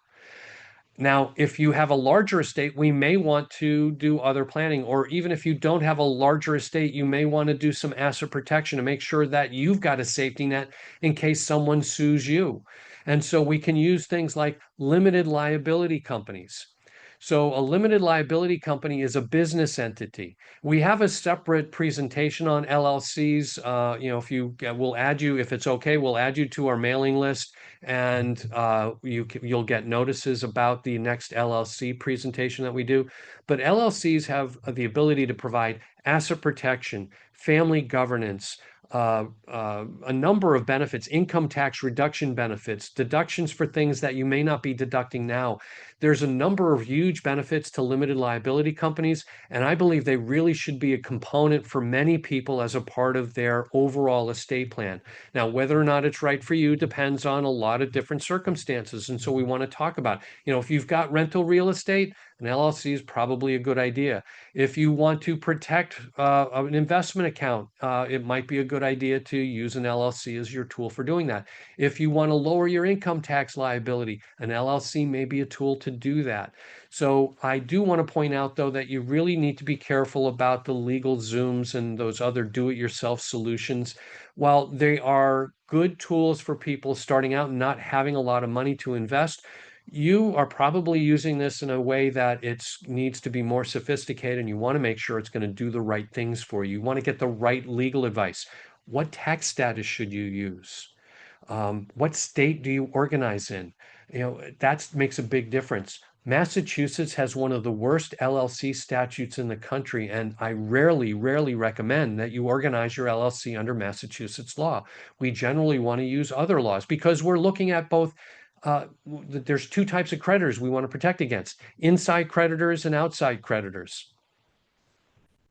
An inside creditor is someone like when you've got a rental property, you have a tenant, and they get injured and they want to sue you and get up at all your other stuff, your home, your brokerage accounts, your other assets that you have. They want to break through your entity and get to those. Well, a properly structured LLC will protect against that.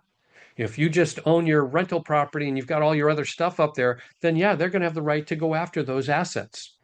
You also have outside creditors. You go to the mini mart to pick up your half and half on the way home from dinner one night.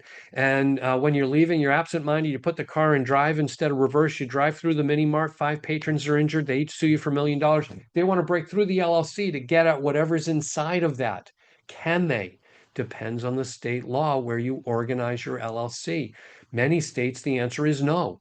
And so we look to those states to say, no, you can't break through those and organize in that state, then register the business to do business in Massachusetts. So we have a little higher filing fee, but we have much stronger protection when we do that. And then the tax benefits. By the way, we're going to email a series of handouts to everybody later today. So you'll get a series of handouts from us. That one of them is this LLC handout that talks about the benefits of using an LLC for a variety of different reasons. So LLCs are a great tool. They can be used for family governance. They can even be used to act as the trustee of your revocable trust. So there's a great benefits to the tool. Another thing that we often see are families that want to use irrevocable trusts. Now, all the trusts we've been talking about so far have been revocable. The revocable trust with a personal asset trust, it's revocable until the death of the second of you if it's a joint trust. Trust for trust for retirement accounts, the IRA inheritance trust, that's a revocable trust. You can amend it as long as you're alive and of capacity. So we've got a lot of flexibility in these trusts so far. Irrevocable trusts are generally used for very specialized purposes. If you have a unique need, we may look to an irrevocable trust to accomplish the need that you might have. So, for example, we may want to reduce estate taxes, get assets out of your estate now. So you've got a bond portfolio or CDs that are laddered. You don't need to own them, but you like to keep the income from them. We can put them into a special type of irrevocable trust, and they are out of our estate. The income's still accessible to us. We can reduce or eliminate income tax. Maybe you don't want to move to Florida or New Hampshire. Maybe we can move your money to a state where there's no state income tax. So we can reduce your income taxes through that type of a means. Maybe it's simply to protect assets. So there are a number of different types of irrevocable trusts that we can use. One of my favorites is a domestic asset protection trust. When I give this presentation live, I ask people to raise their hands. Who here would like to make a gift to themselves? And everybody raises their hand. So I'm going to assume everybody in this webinar today is raising your hand that you'd like to make a gift to yourself. Well, that is what a domestic asset protection trust does. Now, there are only a few states that allow us to do this. I think the number's up to 19 now. But the best ones in no particular order are South Dakota, Nevada, Delaware, Alaska, New Hampshire, Rhode Island permits these, Ohio, Tennessee, Mississippi, I believe, Hawaii, I think, is now one of the states. So there's a number of states that permit you to use these types of irrevocable trusts where you put things into the trust for yourself. Now, you cannot be the trustee. You have to have a trustee who's located in the state whose law you're using to create this irrevocable trust. And there's some nuanced differences between the different states. So typically, you're going to have a professional trustee in the state that you use. For example, we frequently look to South Dakota. So we might use South Dakota Trust Company. And they would be the trustee of the trust for you. And you pick up the phone and say, hey, my car is dying. I need to get a new car. Will you please send me, $50,000 so I can buy my new car?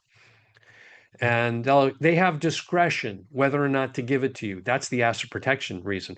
So if a creditor says, hey, I order you to try to get money out of your domestic asset protection trust, you call the trustee and say, hey, yeah, I'm being sued. They want me to pay them $100,000 or $1 million or whatever the number is. Your trustee is going to say, nope, sorry, not going to do that.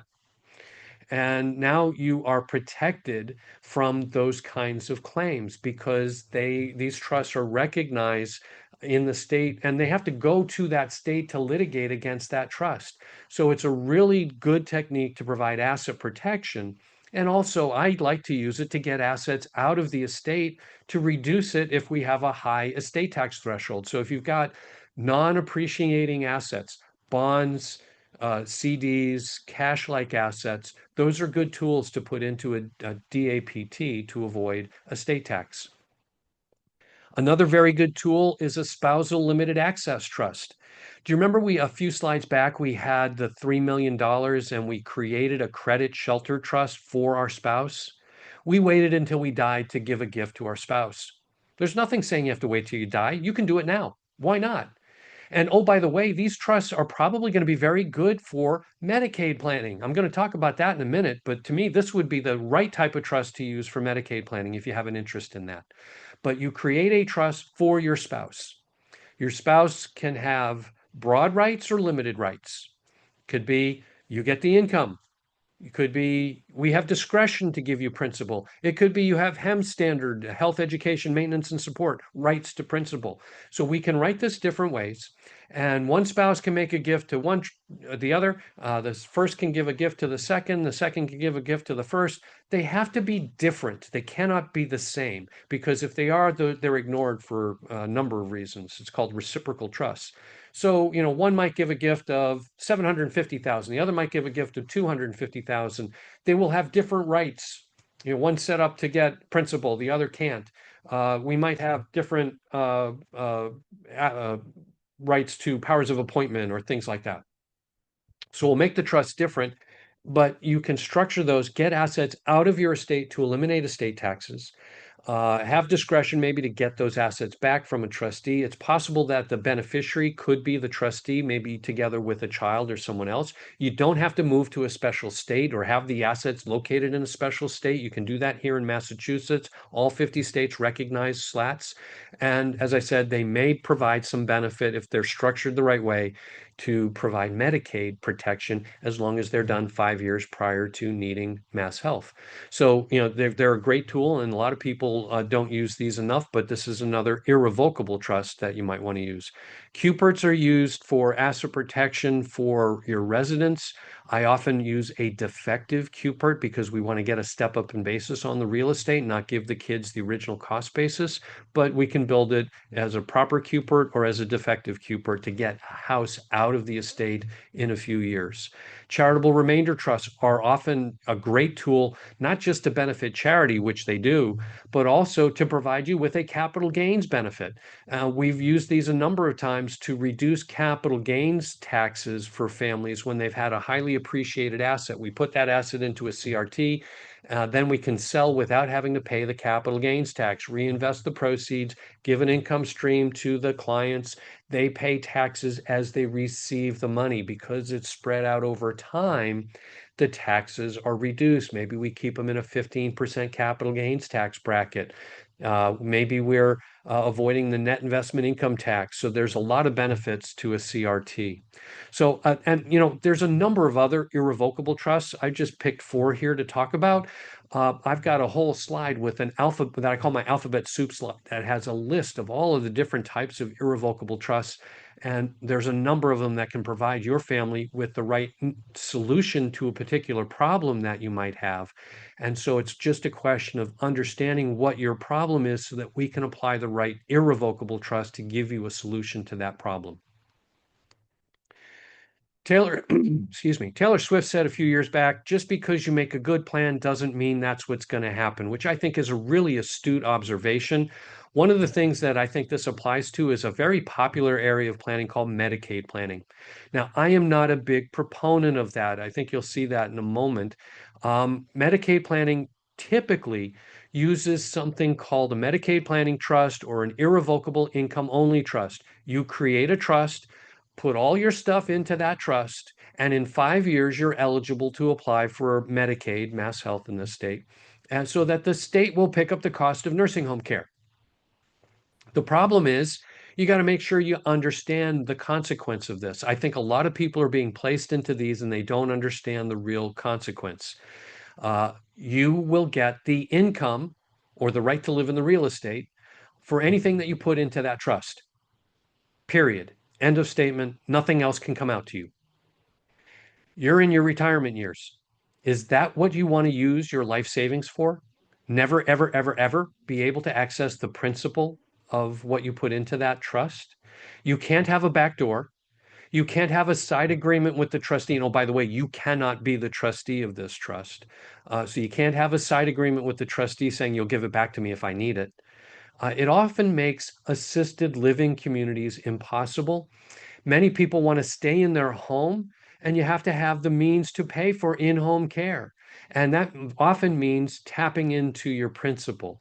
You have to be able to pay for assisted living. Medicaid doesn't pay for that. You have to have the wherewithal to do it. If you put all your principal into that trust, unless it's generating enough income to pay for your monthly rental cost at the assisted living community, you're not going to be able to use assisted living. You're going to force yourself into a nursing home sooner than you should. So I want people to be careful with these. They don't protect retirement account assets. You'd have to cash out your retirement account, pay the high taxes, and then contribute the principal that's left into this type of trust. That is not a good plan from my perspective. So I think you want to look at the cost of care and the average stay. Typically in Massachusetts, the cost of care is around $150,000 a year. It is very expensive. But the average stay is just a little over 2 years. So does it make sense to you to give away everything you own to save $300,000? Now, it's possible that a stay could be longer than that. So you have other things, but I think really what you want to do is look at other tools. Maybe look at the SLAT, which isn't boxed into income only. It can be principal at the trustee's discretion. You may want to look at long-term care insurance as a way of helping offset that cost for a couple of years. There's a lot of different things that can be done. And to me, unless you have a diagnosis of MS, Parkinson's, dementia, Alzheimer's, you're probably not a good candidate for this kind of planning, especially as you move into your retirement years. You want to enjoy your retirement, not have no money with which to enjoy that time. So be careful with these. They do have a place. We do write these types of trusts, but I'm moving more toward the spousal limited access trust as a more flexible tool for people as a way to avoid the cost of nursing home care. Other irrevocable trusts, we can often build them so that they can be amended, just not by you. An irrevocable trust, the definition is the donor cannot amend it anymore. It's not revocable or amendable by the donor. Okay, but we can give other people the right to amend the trust. We can go to court and have all the beneficiaries and the trustee agree. Or maybe we want to have everybody just be able to agree without the need to go to court. Maybe we want to allow someone called a trust protector to amend for changes in tax law. Or maybe we want to follow what the Kraft family did using something called decanting, where we take one trust and move it into another trust and have the new trust with better terms and conditions. So we can do these different things. And most of our irrevocable trusts will be built with these rights of amendment. It's because we don't know what the future holds and we want our plan to be flexible. Now, if you're doing a Medicaid plan, like a Medicaid trust, or a SLAT that's intended to be protecting for Medicaid, we're not going to be able to use all of these amendment techniques because Mass Health would just say, well, go and amend it, right? So, that we want to be careful about that. I don't know if there's anybody here who is a resident of a state other than Massachusetts. I just want to take a quick second to go over estate tax issues for Massachusetts residents. I'm sorry, I said that wrong. Estate tax issues for residents of states other than Massachusetts when they own real estate here in the Commonwealth. Typically, this is a Florida resident. You might have an estate sizes maybe as large as $6 million, but you got a valuable piece of Massachusetts property, more than 2 million. I picked 2 million for a reason. That's more than our exemption. Okay. So now what would happen? If you're single, well, what happens is we pretend for a moment you're a Massachusetts resident and calculate what the tax would be if you were a Mass resident. So you got an estate of 6 million, you have a $2 million exemption. That leaves 4 million subject to the tax. The tax on that is roughly 10%. The actual number is $411,200. Now we're going to remember you're really a Florida resident. We're going to apply a ratio. We're going to put the Massachusetts real estate value over the total estate size, 2.1 million over 6 million. That number is 35%. So we're going to multiply 35% times the tax a Massachusetts resident would pay, 411,000. So that 411,200 times 35% is $143,920.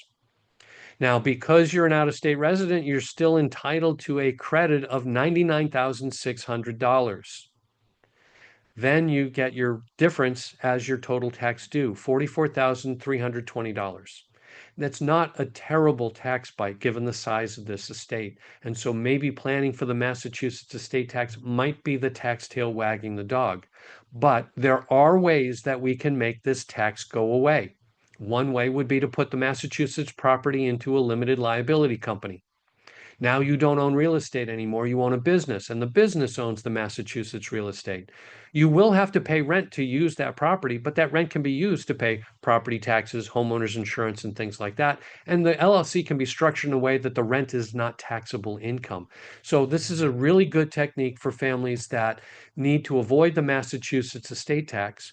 And then if the Mass real estate is below $2 million when the first death occurs for a married couple, we can put the Massachusetts property into a credit shelter trust.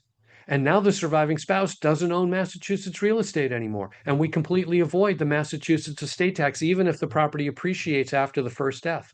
So there's a lot we can do to eliminate the Mass tax for Florida residents or a resident of any other state. If you have a second home here in the Commonwealth, that tax is very easily eliminated. And I hope that if that situation applies to you, you consider talking to us because we can help you out a lot with that. So, tools that you can use for that would be using DAPTs to reduce your estate size, the spousal access trust, maybe to give the property away and get it out of the estate of both of you. We have something called a reversed effective grantor trust. We have a special trust that's designed just to avoid the Massachusetts estate tax, CUPERTs, LLCs, or if your spouse is deceased and you have a credit shelter trust, there might be a way to transfer the real estate into that even after, if you didn't do it at the first death, you might be able to do it later. It could be a capital gains tax consequence to that. But there's a lot of options here, and we can help you get a zero or low tax result. All right, I'm going to start wrapping up. I want to thank everybody for being here. I hope you've got some good value and good information from our presentation today. I'd like to just quote Yogi Berra briefly. If you don't know where you're going, you'll end up someplace else. And I think that's so true. I love Yogi Berra quotes. They are great. But it's so true. What I'd like to do is ask if I can tell you a little bit about what we offer at Boyd & Boyd PC. This is something that I think we can help so many families, and I'm so excited about what we do and the value that we give to families. We offer a wealth transfer planning roadmap, and I'd like to offer that to each of you if you're interested in that. How will you know where you're going? We want to help you answer that. We want to make sure that the plan that you have is going to get your family the best result possible.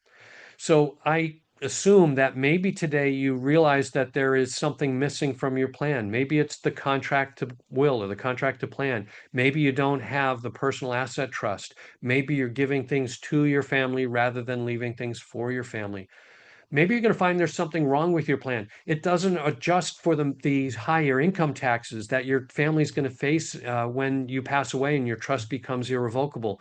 If you're married, maybe you're working with separate trusts rather than one joint trust.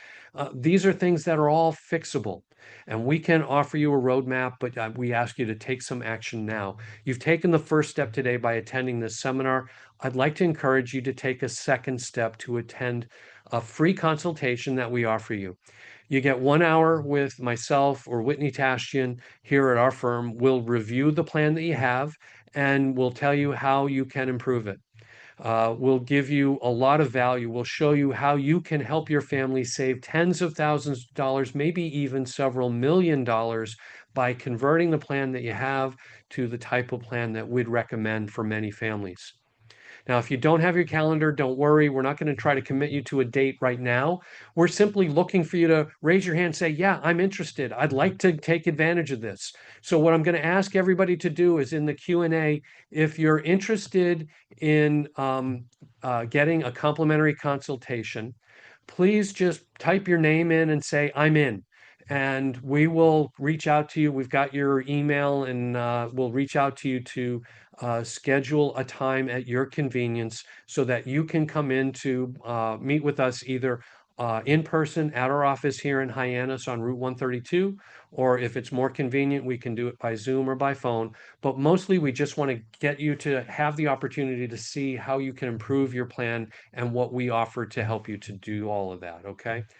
Um, just by way of an analogy, I want to just say, if I could give you a way to get $10,000 for a cost of $1,000, or $100,000 at a cost of 10,000, or maybe even $1 million at a cost of 100,000, I bet many of you would take that offer. And it's something that we can effectively do for you in a way, and it's going to be a lot less than those numbers.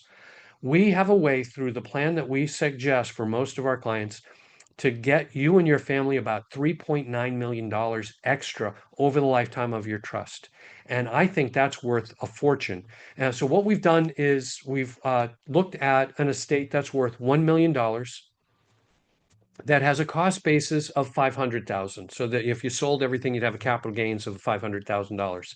We use a rate of return in this example of 7.5% and a yield of 5%. And what we do is we show that our plan, because it would save estate tax or capital gains, you pick at the time which one's better, you could save $1.7 million in value. That's a big amount of money. By getting a step up in basis at the first spouse's passing, you could save $144,000 just by the way we structure our trust and have you own your assets. We could lower the income tax on your trust an average of $6,500 a year when your trust becomes irrevocable. Most trusts don't have this built into it. We give divorce protection for your heirs. So if they're getting a $500,000 inheritance, well, that would save them $250,000 by having divorce protection if they later divorced after receiving the inheritance. Similarly, creditor lawsuit bankruptcy protection, it can protect the entire inheritance from being taken away from them. We have a multi-generational estate tax savings. Roughly, that's about $200,000 per heir per generation. That adds up to be a lot of money. So over time, we look at this over the lifetime of a trust. This could save your family an extra $3.9 million. Now, your trust can grow and be whatever it's going to be, but this is money that wouldn't be taken away from them through taxes or divorces or lawsuits because you took the time to properly structure your inheritance passing in a way that will protect each one of them. All right. So with that, you're also going to get some other things from us if you decide to work with us. We do have client educational seminars. We do these several times a year, and each one of these is worth thousands of dollars. All of these together, it's probably around $9,000 annually that we give away to our clients by educating them so that they understand the issues that are important in estate planning law at any given point in time. We give you a fund your trust to-do list. That's probably worth a couple of hours of legal fees at least, if not more. And it lets you to go and do this work by yourself without having an attorney have to do it for you. So you know exactly what you need to put into your trust and how to do it. We give you IRA beneficiary designations that we do. If you do your IRA trust, we prepare a beneficiary designation for you, and that has value as well. We do a real estate title review, not a title exam, but when we are helping to put your property into a trust, we'll look to see if there's any title issues that jump off the page at us, and we can make sure that your title is done correctly. And if there's a problem, we'll help you find a path to get it corrected. We probably won't be able to fix the title for you, but we can get you in touch with someone to make sure that you don't have a title problem. Notices of changes in the law. This can be incredibly valuable. Last year, we were notifying our clients on the Corporate Transparency Act. When the estate tax law was changed, we notified clients about that. We keep our clients informed all the time by being on our email list. We can add you to our email list once you're a client, and you'll get these notifications. You're always free to unsubscribe if you don't want to receive them. But this can be an important and valuable tool for you so you get those notices of the change in law. When you sum all of this up, it's going to be at least $11,500 in additional things that you get as a client of Boyd & Boyd PC that you won't get elsewhere. So with your plan, you're going to get, if you're using our wealth protection plan, the one with the personal asset trust and maybe the IRA inheritance trust, if that's appropriate for you, you get all the things that are on the screen: wills, powers of attorney, a joint trust. We can amend your existing separate trust into one joint trust. You get the personal asset trust provisions. You get the IRA inheritance trust with the specialized beneficiary designations, a contract to plan, a deed to convey your home into the trust, homestead declaration. If you're a Massachusetts resident, we want to put that homestead. Plus, you get the $3.9 million of additional value through the techniques that we build into your plan. And then you get all those bonuses of client-only seminars, the funding to-do list, and all of those things are free. Now, what does the plan cost? It's two payments of $57.48. And if you sign up for a consultation today by just saying I'm in the chat, what you can do, I'm sorry, not the chat, but the Q&A, what we'll do for you is we'll give you 1 year of our estate planning maintenance program free. That's a $597 value. It gives you a document vault, so your documents are digitally stored, secure, so you have access to them wherever you happen to be. You can get a 10% discount on future services from us. After you completed your estate plan, if you need an amendment, you get a 10% discount on our flat fee. You get a 10% discount on any hourly service, like an estate settlement. We even extend a 10% discount to your kids if they want to have us help them with their planning so it can all coordinate together. So that's all available to you as a maintenance program member. And then if you want to make a partial payment today, we're going to, if you even pay just for $2,000, you'll get 1 year of our update protection as well. So in other words, if Congress changes the law after you sign your plan and we need to make an amendment, you don't pay anything for that amendment. So if you make a partial payment today because you think this is the right approach for you, then we will gladly add that protection to your plan as at no cost to you just because you made the payment today. So then we do these payments in a couple of stages. The first payment is when you come in to design. So if you make the $2,000 payment today, I'll show you where to do that in a second. You'll get the protections, and whoever signed up for the consultation gets the maintenance program for free. If you make a partial payment, you'll get the amendment protection. And then the first installment we'll credit the $2,000 payment toward that. We do that when we do the design, once we know what plan you're getting. And then the second installment is due when you sign everything. Okay, so I hope that helps explain things. We do have other programs available. Not, the wealth protection plan isn't right for everybody. For smaller estates and where people who don't want the asset protection just want a trust that can act as a will substitute.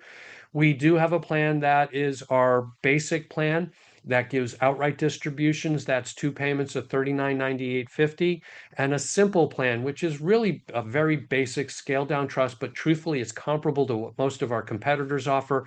That's two payments of $34.98.